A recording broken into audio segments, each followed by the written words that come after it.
Мен инеге жеп өткөргөндө же болсо мына жерде эме кылганда эчтекен көрбөйм. Көзүм жетпейт, бирок мен инеге жеп өткөргөндө да мага кыйынчылык жаратпайт. Колунун жардамында ийне жипти сезип өз ишини чеберчилик менен аткарып жаткан бул айымдын ысымы Марфат Акимова. Ал Ош шаарындагы кыргыз азиздер жана дүлөйлөр коомдук ишканасында 14 жылдан бери тигүүчү болуп эмгектенип келет. Айтымында алгач жумушка келгенде көп нерсени билбегендиктен бир топ кыйынчылыктарга душар болгон. Кийинчерээк жумуштагы башка аялдардын жардамында ишти тез үйрөнүп кеткен.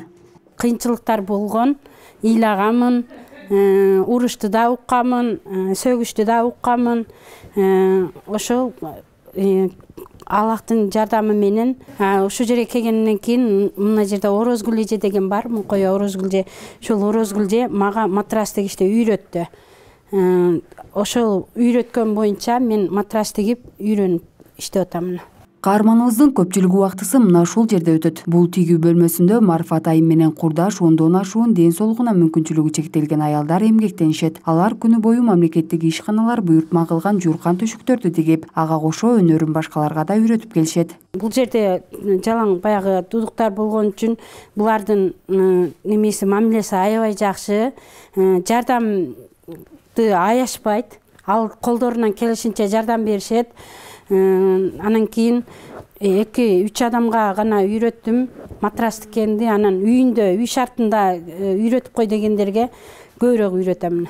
Себеби алар үй шартында биз барсак тиге албайбыз да, путум ооруйт, белим ооруйт деп шылтоолошот.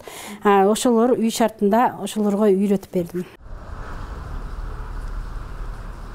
Марфат айым эмгектенген аталган ишканада мүмкүнчүлүгү чектелген эркектерге жана аялдарга атайын иштер каралган. Мында көбүнчө буйртма менен аялдар тигүү, бычуу иштери менен алек болсо, мырзалар түрдүү эмеректерди жасап чыгышат. Ал эми аларды үзгүлтүксүз иш менен камсыз кылуу үчүн төрайымдар түрдүү мамлекеттик мекемелер менен тыгыз кызматташууга аракет жасашат. Канча заказ көп болсо, ошого жараша жакшы болот да.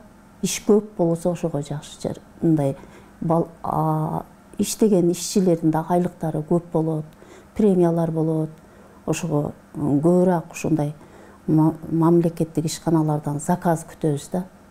Анан кээде өзүбүз кат жазып, ошолордон бизге заказ бергиле, биз тигели деп.